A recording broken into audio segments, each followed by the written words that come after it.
pair of blockbuster matchups. First, Croatia takes on Neymar and that unstoppable offense of Brazil. Then the Netherlands battle Lionel Messi and Argentina. Coverage begins at 9 a.m. Eastern on Fox and your Fox Sports app. Back to the NFL. George Pickens had 1 catch for 2 yards on 2 targets in the Steelers' 19-16 victory over the Falcons on Sunday. Take a look. Cameras caught the rookie yelling at the sideline to get him the ball in frustration during the game. Now, Mike Tomlin had an interesting take. He says he's fine with Pickens' reaction, telling reporters, quote, "I'd rather say whoa than sick him. The guy that wants the ball, I want that guy." Shannon, weigh in here. Do you have any sympathy for Pickens? I get his level of frustration, but I think what George needs to understand, he's not playing with a top-level quarterback right now. And I get it, Skip, I get it, because you see what he can be. You see him make highlight reel catches. He looks like a young and upcoming receiver. But right now, you're playing with Cody Pickett, who's a rookie, and you're playing with Richard Trubisky. Has 37 catches, 512 yards, which is 4th amongst rookies, with 2 touchdowns. He's had 3 games of 80-plus yards, Skip, including a season high of 102 in Week 4 against the Jets. But he's had 3 games where he had 3 yards or fewer. So I get the level of frustration. Like, yeah, guys, I'm not saying I need to have 100 yards a week, but can we get some consistency here? I ain't got to be 100, but damn, I can't have 3 or fewer. Can we stay in the 40 to 50 range? And he's like, bro, get me the ball. He's the only playmaker you got. And the receiver, you look, Freiermuth can catch it, but he's not Travis Kelce. No. This kid looks like he can be a bona fide, legit #1 receiver. Does he? And so get him the ball. I was never a guy, Skip, to blow up and yell and scream, because once I left John, I had to understand. Guys that's throwing me the ball, no disrespect, y'all not John Elway. And so what I expected to get from him, I shouldn't expect that from you. But he only knows rookie quarterbacks. I mean, he's like, well, what happened? It was going so good at one point in time. And now I can't get no balls. I can't get any rocks. So Mike has said, look, we'll give him a better avenue to voice his frustrations. But I'm not pulling back. I want that competitive. As a matter of fact, I probably need 22 or more George Pickens. That is true. And that way we'll win more games. But I'm not pulling back these reins, because this is what I want. I want competition. No coach in this league has more experience dealing with difficult wide receivers and talented wide receivers than Mike Tomlin. Antonio Brown, Juju. He had Mike Wallace. Mike Wallace. And here we go again. But every time I turn on the Steelers and I watch that kid play, I say, that kid can really play. Yep. And how he could only get 2 targets and 1 catch for 2 yards in a game that you win is beyond comprehension to me. So I have some sympathy for his blow up on the sideline, because what are you doing? It was Skip. That make it seem like the man, he was just following the coach back and forth. Man, throw me the ball. Throw me the mofo ball. He just walked on the field, man, hey, throw me the effing ball. Yeah.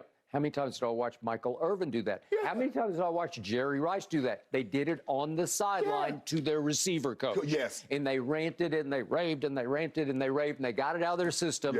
And then the coach would be Hubbard Alexander in Dallas back in the day. He was the sounding board. He took all the He took it. He just, like a sponge, he just soaked it up. And then finally Michael would just kind of heave a sigh and say, okay, I'll go back out there and I'll try it again.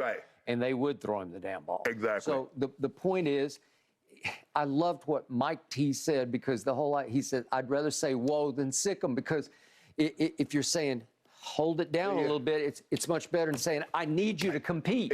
Right? Because the kid will compete at the highest level. And I think he's going to be, I think he's going to be another one of those guys, another one of those top 10 types. But can Pittsburgh draft wide receivers? They can. I don't know how they're able to do it, but they just keep finding them. Like you mentioned, I mean, it goes back from Plex to Hines Ward. They just keep Mike Wallace and Manuel Sanders and yet Juju and Antonio Brown. They go elsewhere, right? They don't always keep them, but, but they do find them and develop them for someone else to get. There's never a lack of drama. I have the 11-1 Eagles taking the top spot. Right behind them at number 2, the 9-3 Cowboys, Skip. These two still have a meeting left, Christmas Eve on Fox. Shannon, we'll start with you. On a scale of 1 to 10, what chance do you give the Cowboys of catching the Eagles and winning the NFC East? Come on. 0.5. So, 0.5? Yeah, somewhere between 1 and 0. You can never say never. Anything can happen. But the Cowboys are still two games behind the Eagles, and because the Eagles are already beating them, so they theoretically that's a half a game. So I like where the Eagles are. If I'm the Eagles, given a choice with 5 games to go, which position would you rather be in? The Eagles 2 games up or the Cowboys 2 games back? Okay, obviously. Exactly. All right. Look at the Eagles' remaining schedule: at Giants, at Bears, at Cowboys. 3 games on the road: Saints, Giants. Cowboys' remaining schedule: at home against the Texans, at the Jags, home against the Eagles, at Titans, at the Commanders. So basically, you got to hope they lose 2 games, and basically you got to win out, Skip. That's what you got to hope for. You see that happening? I don't. So you're going on the road. You're taking your show on the road. So get ready. I wouldn't mind taking my show on the road. Well, you going to take it on the road? I trust my team away more than I do at Jerry World, which is the nation stage. Shannon Sharp. Yeah. I just got a feeling about this. No, you don't. I just got a feeling that this is going to happen. I believe we will catch the Eagles. I believe we will pass the Eagles. I'm going to need some help because that's from our friend, the Giants. I need go, Giants, go. I need Big Blue to rise up and be Big Blue. I need Daniel Jones and Saquon to have division rival games against Philly because they got 2 shots at them. The first one is this Sunday at home, and then they go there for the last game, and maybe that won't matter. But this would be the game that they could rise and shine for us. They could do us a huge favor because we are going to beat the Eagles on Christmas Eve. It's done, guaranteed, booked. We are going to beat them. We will wreak revenge on them. It will be Christmas Eve, get even. Let's just say get even on Christmas Eve. I don't believe what you want to happen on Sunday is going to happen. I don't believe they lose. Basically, you say I don't think the Bears are packed in. And once the Bears traded those players, I'm like, y'all good. Y'all ain't trying to do it. But they do have a quarterback who is dangerous.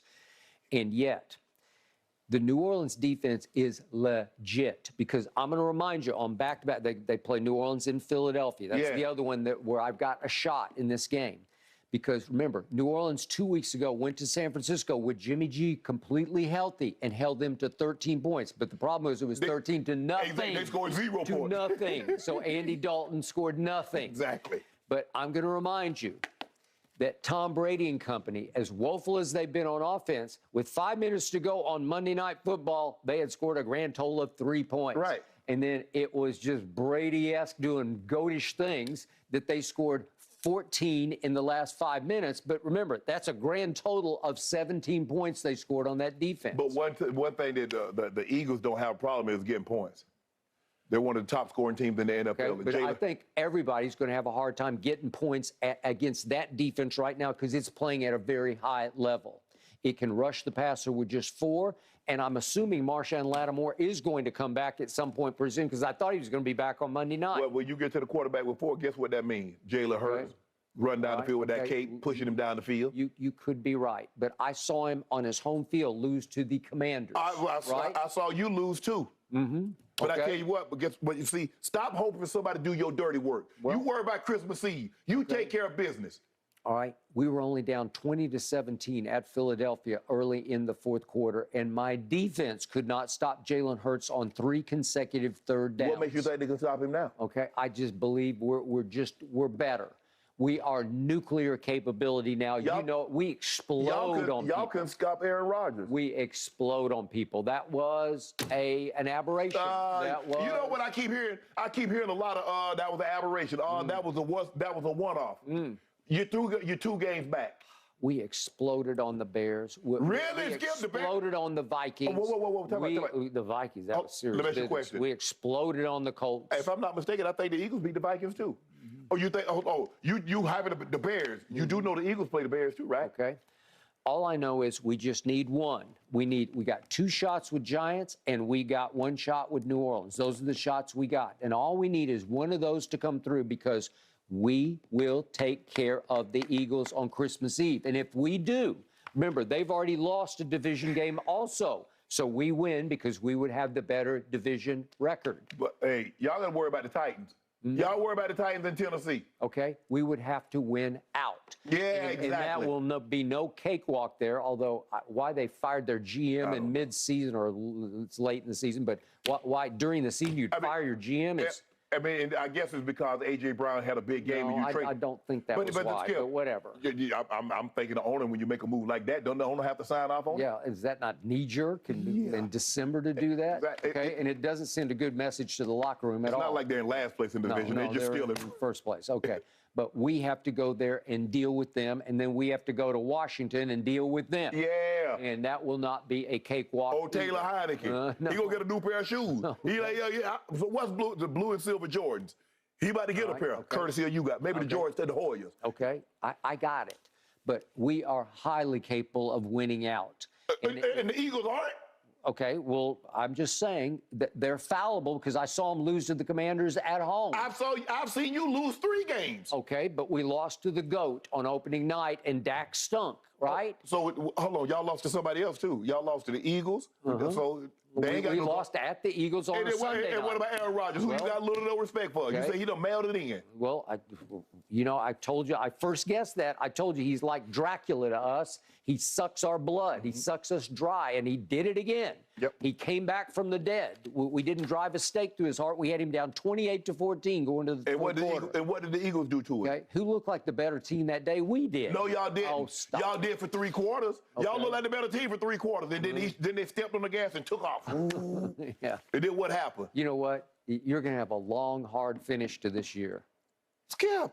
Something is cooking and brewing in Dallas. Now, y'all only had... We don't need Odell. We're going to be just Y'all fine. only had 3 penalties on Sunday, but you know. So y'all had 3 this week. Y'all normally average about 8 or 9. So that means you got to get like 12, 13 in a game here before long. No, I think we're past that. I don't think you're past that. We have risen above. Please drop the Mike McCarthy. I don't think you're past that. Mike McPenalty is a thing of the past. We have left him in our rear view. And Jerry Jones, we kind of shrug and laugh and go on about our merry way. That's what we do. No. Yes.